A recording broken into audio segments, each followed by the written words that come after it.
একটা হরিণ জান্নাতে যাবে, একটা ঘোড়া জান্নাতে যাবে, একটা উট জান্নাতে যাবে, একটা মাছি জান্নাতে যাবে। কিন্তু ইতিহাসগুলো আমরা কয়জনে জানি? আমরা জানি মানুষ জান্নাতে যাবে।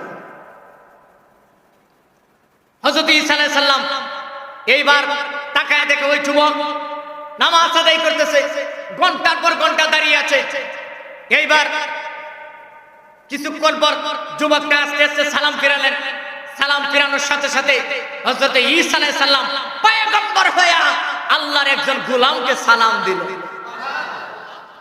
আর আমরা কি দেই? আমরা দেই টাটা। কথা কন না? আমরা বাচ্চাদেরকে কি শিখাই? টাটা শিখাই, বাই বাই শিখাই। হ্যাঁ, টাটা বাই বাই শিখাই। কিন্তু আপনার বাচ্চাকে আপনি যা শিখাবেন তাই শিখবে।